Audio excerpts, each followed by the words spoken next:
বিপজ্জনক জাতীয় সড়কের কারণে প্রতি মুহূর্তে মহাবিপাকে পড়তে হচ্ছে যানবাহন চালকদের। ফটিকরায়ের রাধানগর আসাম রাইফেলস ক্যাম্প সংলগ্ন এলাকায় জাতীয় সড়কের বেহাল দশার কথা আমরা প্রায়শই তুলে ধরি। যানবাহন চালকরা প্রতিনিয়ত দুর্ভোগে পড়তে হচ্ছে এবং দুর্ভোগের শিকার হচ্ছেন তারা।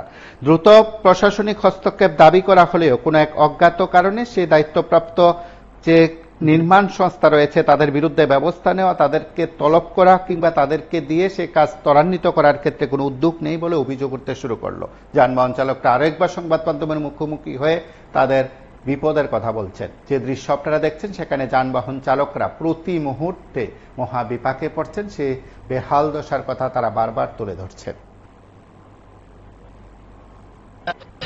দাদা আমরা সুরাইবাড়ি ফটিকরাই থেকে সুরাইবাড়ি আসার পথে আমরা বাইপাস করি। এই বাইপাস কোডের অবস্থা দেখেন এই যে, আর বিগত একটা রাস্তা আছে, এটা তো হচ্ছে কুমারঘাট যাওয়ার যে রাস্তাটা, এটা হচ্ছে সিঙ্গেল রাস্তা। এটা আমরা লেগে ঠিক না, আমরা লোড গাড়ি লিয়ে যাওয়াটা ঠিক না, সিঙ্গেল রাস্তা। তো এদিকে গেলে আবার আমরা অসুবিধা ফাইন হয়। তাই আমরা এই বিগত এই রাস্তা ছাড়া আর কোনো উপায় নেই। এইদিকে দেখেন অবস্থা, এইদিকে আর একটা এদিকে একটা গ্রামের রাস্তা, ওইটার লেগে এইটা পর্যন্ত অনেক বন্ধ করতে লাগছে।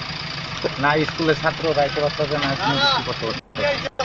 কোন এলাকাতে এই সমস্যাটা হয়েছে? এলাকাটা ফটিকরাই আসাম রাইফেল ক্যাম্পের পাশে।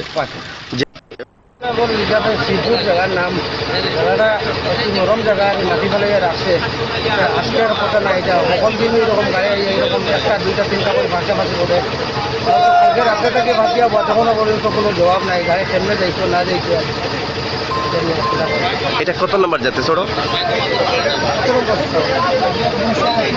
208 নম্বর। কোন কোম্পানির দায়িত্বে আছে এই রাস্তা? জিত কন্ডাকশন। আপনারা শুনলেন সেখানে যানবাহন চালকদের অভিযোগ, কিন্তু প্রশাসনের তরফে কোনো হস্তক্ষেপ এখন পর্যন্ত নেই বলে উদ্বেগ প্রকাশ করেছেন যানবাহন চালকরা। আপনারা দেখতে থাকুন POV24।